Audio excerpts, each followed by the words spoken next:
I hear his footsteps going down, down, down the stairs.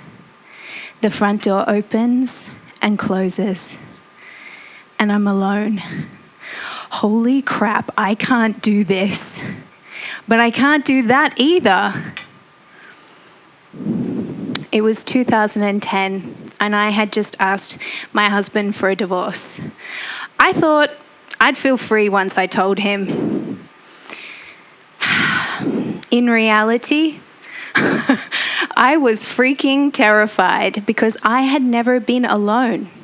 Instead, I had spent my life building my cage and squeezing myself inside of it. I had hushed the whispers that said, "This isn't it. You don't fit. You're made for something more." And when I ignited the affair that burned down my marriage, I thought I'd burn down the cage with it.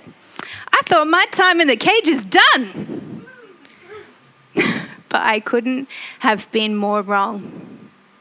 And I tumbled into the next relationship, and once again the cage appeared. And that cycle repeated over and over because, I'm just going to be real right now, I was not a fast learner. And with every relationship, that cage was getting smaller and tighter and more impossible to exist within. Until a pivotal relationship born out of a swipe right on Tinder. We fell instantly in love. I loved him. He loved me. We were each other's one. We declared our love to everybody that we knew. Got Facebook official. And 6 weeks later, it was me that was being asked to walk down those stairs and out that door. And that was the pain that saw me bawling my eyes out on a table after a chi energy release massage where all the ghosts of my relationships past had revealed themselves to me in a vision. I realized it's me. I'm doing this to myself. I'm trying to play all these roles and they're not working out for me. And I'm just the good girl. And I'm trying so hard to look good enough, to feel good enough, to be good enough. My healer friend, who essentially is my Yoda, was holding me in her arms. And the pain was so much, it was the lowest point of my life, and I was desperate to get out of that cage. I want to ask you something.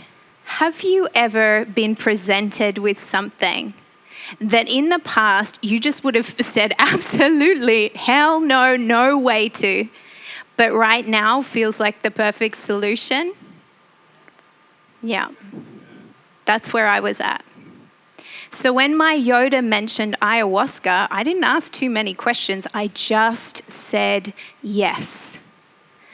And what opened up for me in that moment was my rebel side.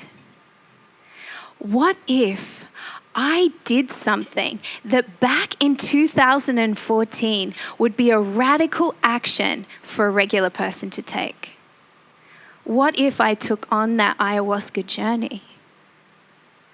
What if I decided that all of that societal conditioning was just a bunch of BS and that trying to live an appropriate life is just the cage that we put ourselves in? Because really, I mean, who really wants to live an appropriate life, right? Like, ugh. And yet we're all so busy trying to be appropriate. So So I really only had the very vaguest of ideas what I was getting myself in for. I had heard that you need to dress all in white. And as the taxi pulled up to the ceremonial space, I breathed a sigh of relief. Finally, I'm going to be with my people. Finally, I'm going to feel like I belong. And I walked into that space in all my new whites. And everybody else was just dressed in normal clothes. And I realized in that moment, here I am again, just trying to fit in, just trying to be appropriate. Well, I just had that one outfit, and it was a weekend-long thing. So I really just had to style it out. And that was Rebel Initiation round 1. But the ayahuasca journey, that was pure love. I was a baby, held in my mother's arms. And I felt so safe. And I felt so beautiful. And I felt so connected. And I cried for all the parts of myself that had forgotten how to love. And I knew what I had to do. Over the next 8 months, I gave up my addiction to people pleasing. I let go of being the good girl. I stopped laying myself out on the sacrificial altar of somebody else's desires, and I gathered all the fractured parts of myself back together and loved them into feeling worthy. And then, as Yodas do, my Yoda reappeared to help me unlock the last door to the last cage. She showed me that I needed to stop being a servant to a corporate agenda, that I needed to become the queen and put on my freaking crown, and I needed to leave my old job and my old life behind. Through all of this, I have learned, or I have created, in fact, some personal truths. I am here to be a rebel. I am here to be a queen. I did not come here to live in a cage and be dulled down. I came here to command. And we have all been fed a lie that if we play by the rules, we'll be taken care of.